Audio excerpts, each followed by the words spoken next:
Nava from Airbnb, and Yo from Remote.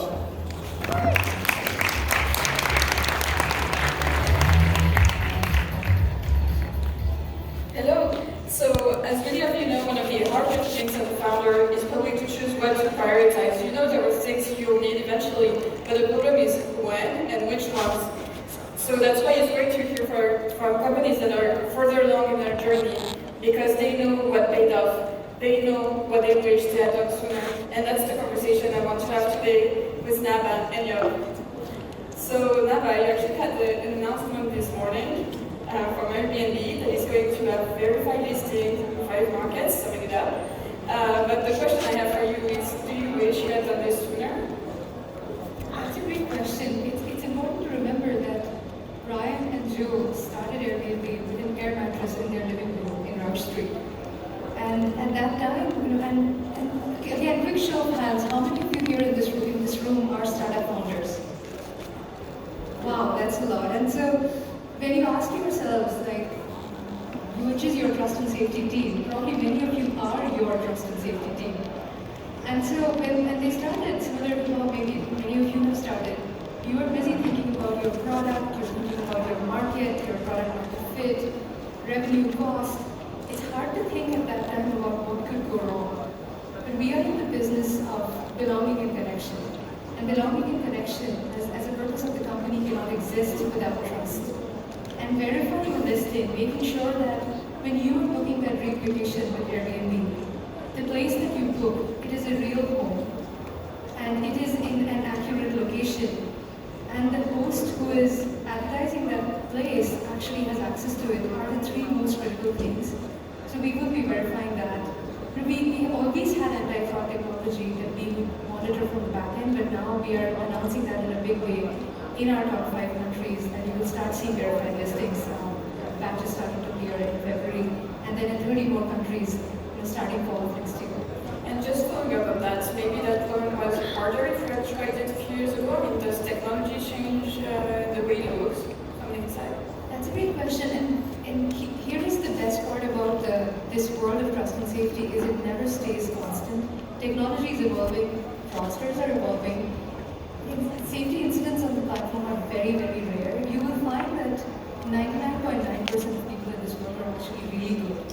When they use your product, they use it for all the right reasons. But then, once in a while, when something bad happens, it also feels like one too many.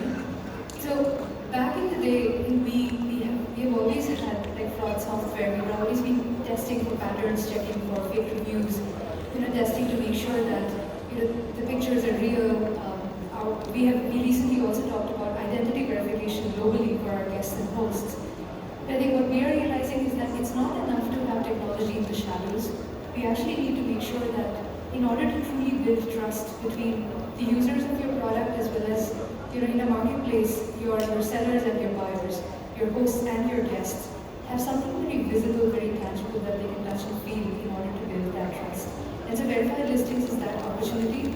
More than the technology behind the scenes, it's the visceral feeling that you know that you're actually going to take a live picture through your app to make sure that the GPS location is verified of the listing. And that's GPS based, right? Yeah. And do you use technology in other ways that also make it more efficient? Because as a founder, what's a bit daunting is that there are things you need to do in the beginning that you don't know how they're going to scale.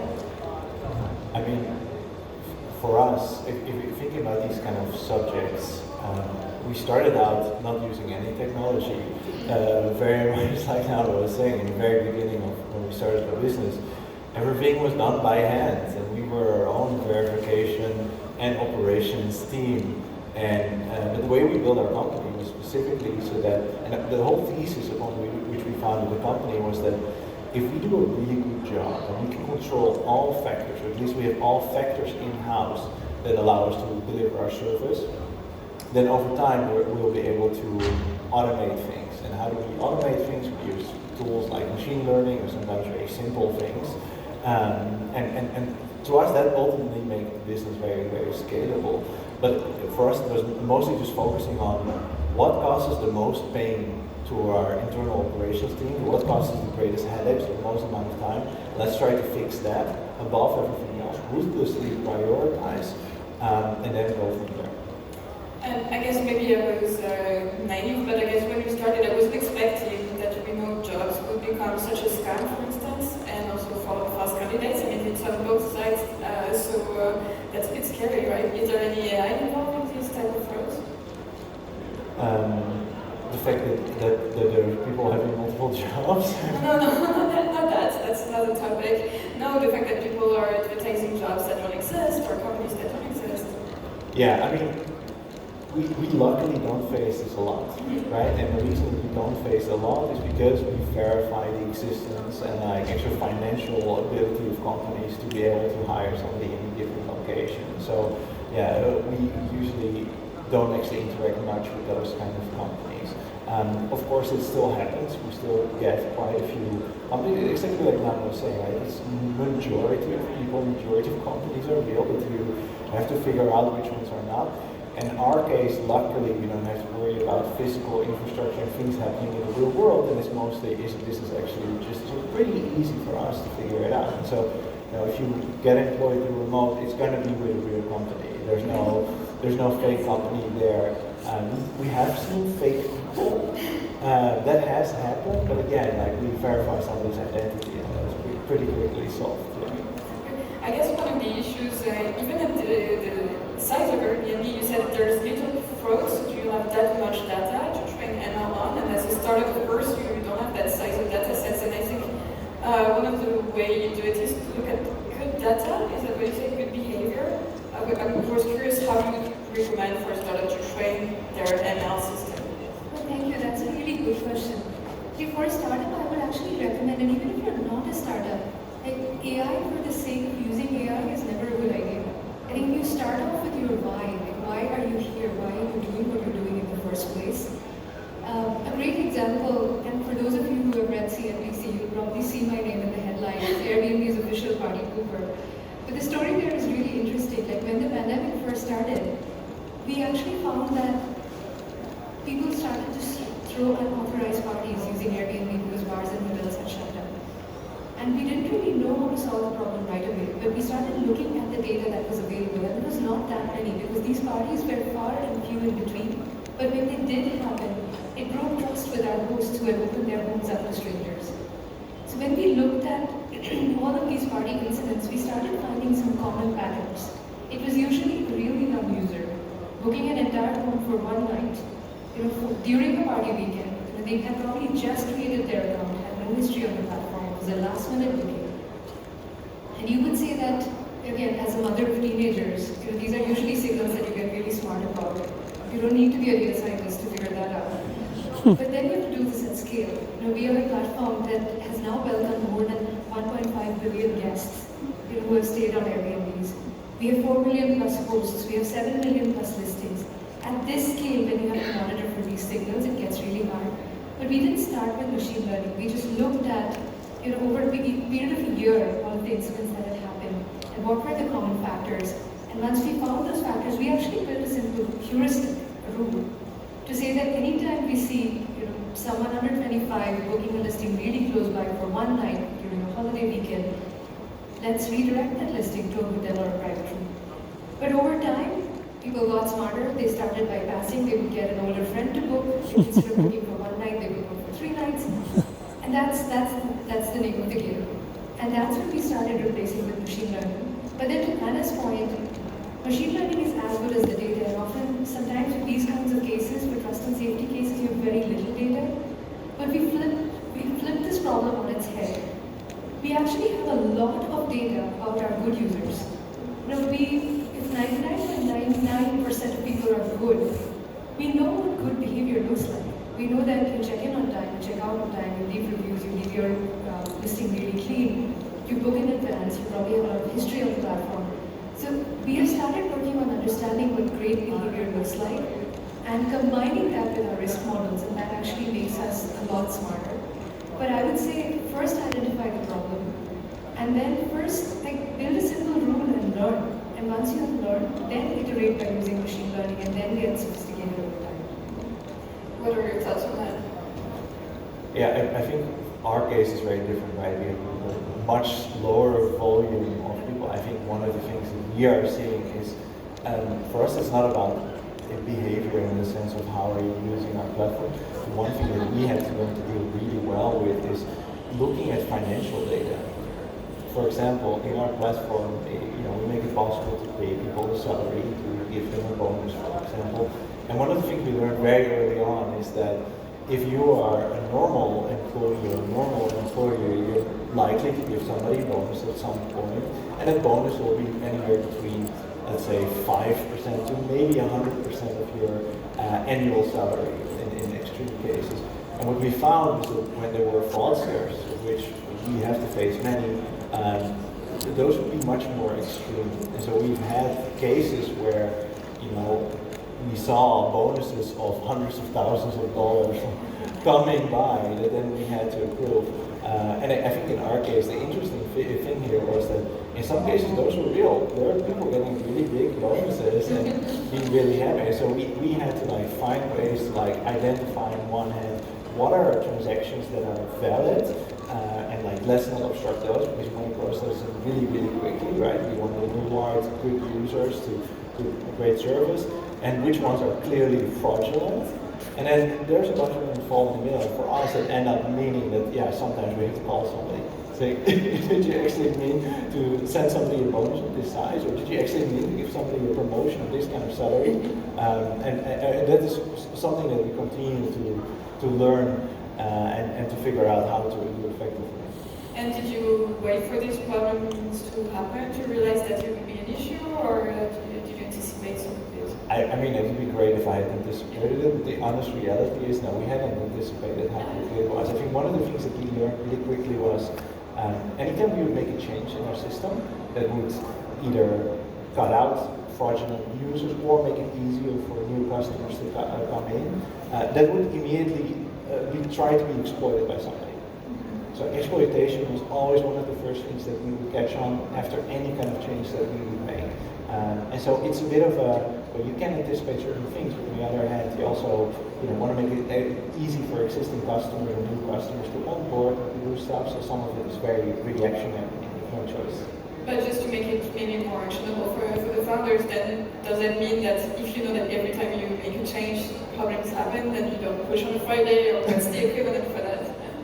I mean, I think if you're transacting a lot of money in your system, if any kind of fintech-like business where you're transacting customer money, you don't deploy on Friday, and also be really careful. You have to really make sure you know exactly what is going in, what is going out, where's the float, and whether you actually control the money or the money is controlled by a third party, or somebody can pool their money.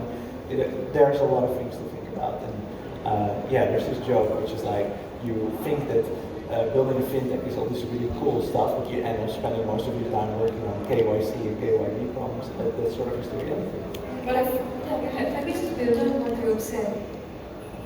Hindsight is always 20/20, right? And I know that even long before my time when Airbnb built its first trust and safety team was probably after the first big issue that the company noticed. But something that I have really started to think about, and something for you all to think about as well, is 3 time scales, which is what's happening right now, what could be happening in the 1 year, and then what is it that you need to prepare for multiple years down the line. And you might say that it's easy for a company in this case of Airbnb to say that we are so large. But remember, when the pandemic happened, we lost almost 80% of our business, and we had to really focus. And one of the things that we doubled down on was actually trust and safety. But I think if you think about it from these 3 time scales, first is what could go wrong. So if you're building a product, any product, whether it's in the fintech space, recruiting space, job space, or travel space, follow the customer journey. Look at every step of the customer journey and think about how would good users use this product, but then in the wrong hands, how could somebody wrongfully use this product? But in spite of that, you will never be able to anticipate everything that can possibly go wrong. But the thing that you can work on is not let it become an extreme event. So one of the strategy pillars for my team is prevent extreme events. And the way we do that is by at least putting some monitoring and alerting in place. So that as soon as you start seeing the first signs of something that just doesn't seem normal, you may not know what exactly it is. It may have already started, but if it doesn't seem normal, have a protocol for someone to look into it and try to stop it before it becomes too big. Because while you can anticipate a lot of things and build safeguards, you won't anticipate everything. So at least have measures in place so that you can stop it. But then, first is, if something bad happens, don't let any crisis go to waste. Every crisis is an opportunity to learn and get smarter and prevent that from happening the next time. But if you let the same thing happen multiple times, then that's not good. One of the things is that, well, in fintech, sometimes you don't have a choice, you have obligations, you said KYC and so on. What I find interesting in the case of Airbnb is that, in a sense, you didn't have to engage with regulators, so how you approached it was in part flexible, and I'm curious to know why you made the choices to engage with cities, whether or not, when, etc. And what I find fascinating in Airbnb is that we want to make sure that we legitimately exist in every city and country that we operate in harmony with the residents there. We want to make sure that if the city ever feels like they want to talk to us, we are there for them. And I think KYC is also something that Airbnb does because we are one of the largest payments processing engines. But we operate in 220 plus countries and territories across the world. We want to make sure that, especially when crisis comes, for example during the pandemic where a city is hurting, Airbnb is there. And we just found that it's easier for us to operate, it's better for our communities, it's better for our hosts and guests if we create open communication channels. It's just good business practice. If a city wants to talk to you, go talk to them. So we actually invested in a city portal. And I remember before my job at Trust and Safety, I was actually leading the cities team at Airbnb. And we came up with this idea of let's build a portal. If a city wants to reach out to us and talk to us, let's actually have a person who's reading the city portal right away. They have a way to reach out to us. For larger cities, we have dedicated people waiting to work with the cities. And that helps us make sure that if a city has a certain registration, for example, that hosts have to register in order to legitimately host in that city, the city is able to see how hosts are doing in that platform. If they have any issue, they can talk to us. It just makes operating your business that much easier. I'm still curious, because usually as a founder you have VCs, and how do they feel when you tell them that you're going to build the equivalent of a city portal? So in your case, maybe that's, I don't know, the API maybe? Our VCs want us to grow as fast as possible. I think their main motivation is that we do well as a business and we grow really fast. I think that's the honest answer, right? And so they are definitely not the ones pushing very hard on making sure we do well. I think the thing that scares them is again for us it's very much like the massive risk of losing money, right?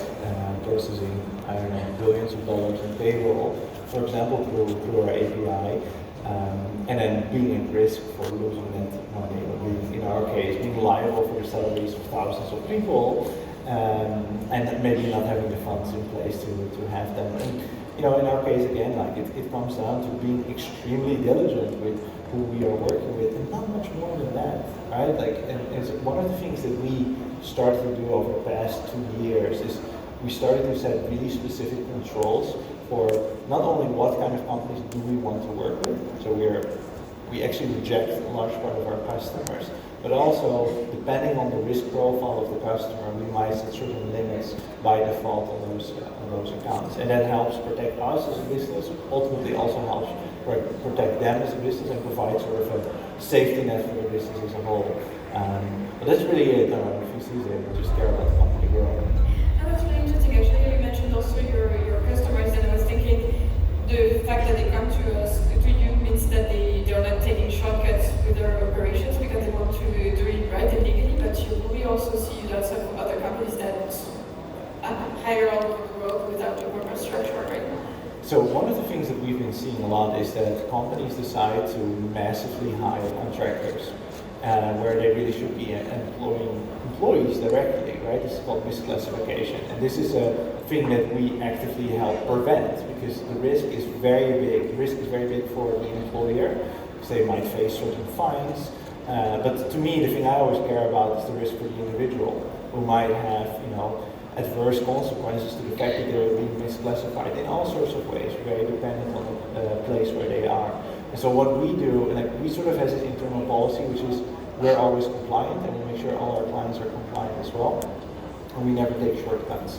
And it means that sometimes we grow a little bit slower. Sometimes it means that we have to do really hard, painful work, but ultimately it means that our customers are better off, and especially the individuals that get paid through us. Because, as a business that does payroll, we can't really screw up. Like, if we make a mistake, if we put somebody in a difficult position, it might mean that they can't pay for rent. They can't pay for, I don't know, the food for their kids. It's pretty important. No pressure. Yeah.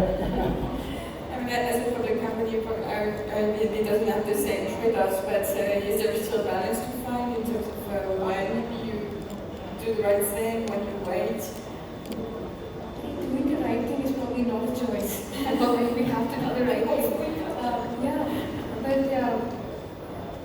If the thing that comes to mind for me is that if we truly think about, let's not have any incident in my product needs to be absolutely safe, then you have to shut down your product.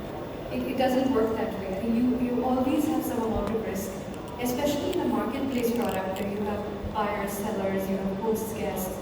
You are always exposing yourself to some amount of risk. And the question is, how do you minimize the risk because you cannot eliminate the risk?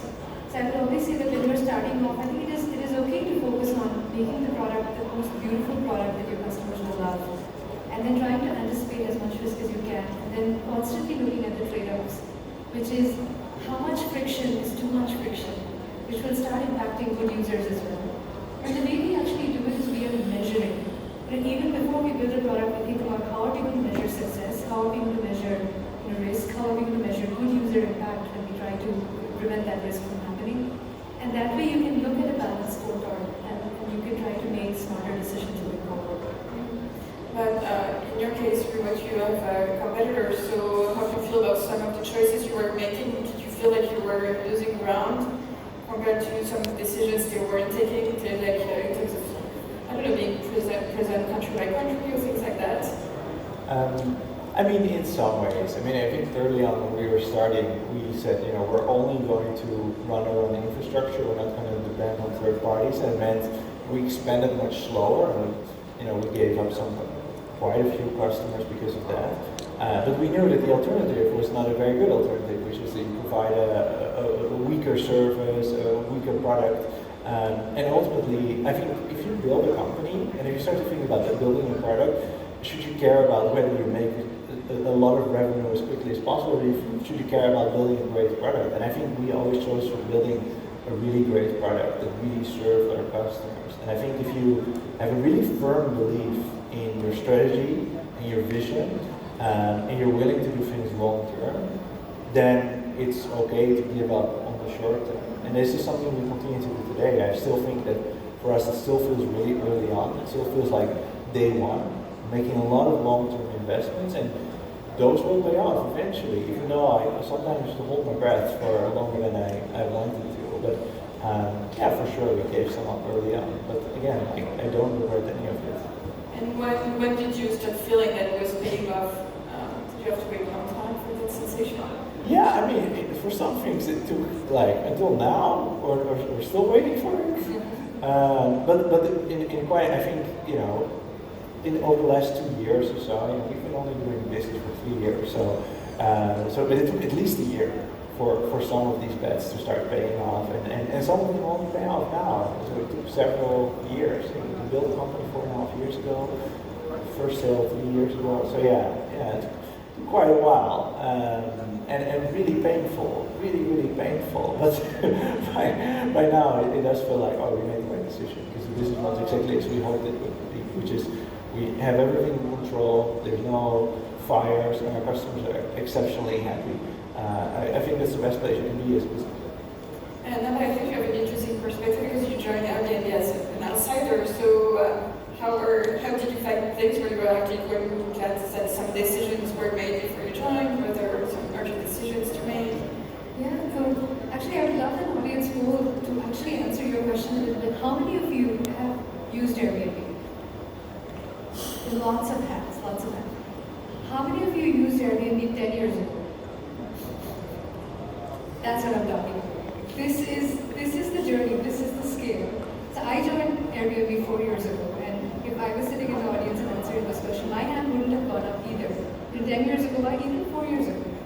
But we are now this is basically trust. This is over time. The long-term investments that were probably made 10 years ago, 12 years ago are paying off now, because of which we have so many more users using the platform. Even after I joined and we rolled out 100% identity verification, I think all of you will feel better knowing that the person that I'm going to interact with in Airbnb, the host that is going to check me in, is a real person, has been verified by Airbnb. Or the listing that I'm going to stay on is a verified listing. But it does add friction. Like if I ask you to upload a government ID, take a selfie, if I use AI to detect pictures of the listing, ask you to take a live capture of that listing, you might be in New York and your listing is in San Francisco, we have come up with ways for you to still do it. It is a lot of friction, but imagine the guests and the hosts using the platform. Once they know that this due diligence is being done, it increases that much more trust. And we may be one of the very few travel platforms that's doing this level of due diligence. And so I think that in my mind, it is not a choice. It is the cost of actually sustainably succeeding in this industry. And it may lead to some short-term pain, but it leads to long-term trust.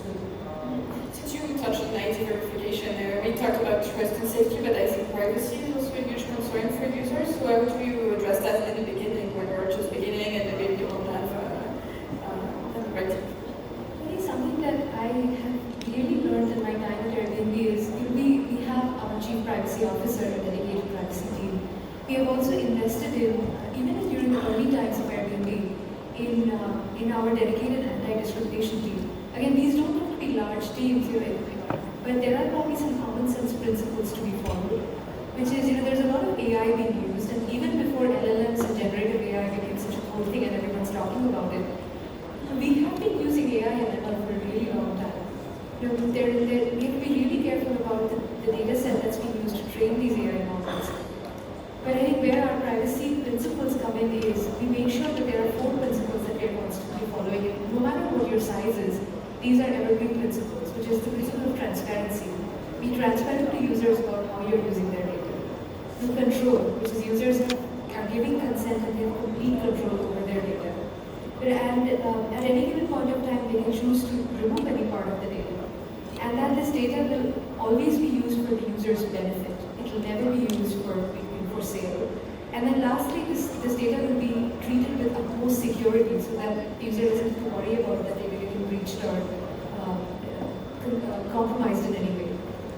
So these privacy principles are at the heart of how we work. The other thing that Airbnb also did, again, it's a very low-tech thing, but we have our this attestation that people have to do, our code of conduct, our anti-discrimination policy. We have removed till date 2.5 million users because they have refused to sign our anti-discrimination policy, which says that everyone commits to using our platform in a fair way and not treat each other in an unfair way. So these are just some basic low-tech things that you can do, whether it comes to privacy, whether it comes to treating each other fairly. And then what we have also been investing in is technology, not necessarily AI-based, to constantly measure bias or measure the impact of the models and the systems that we are building through our anti-discrimination team. So that, because we are running blind if we don't know about the technology that we build may seem great, but is that having any unintended consequences is really important to understand. So I think whether it's anti-discrimination and equity, privacy, as well as just treating each other fairly, these are things that doesn't require a huge team, doesn't require a lot of investment. It requires some formal principles and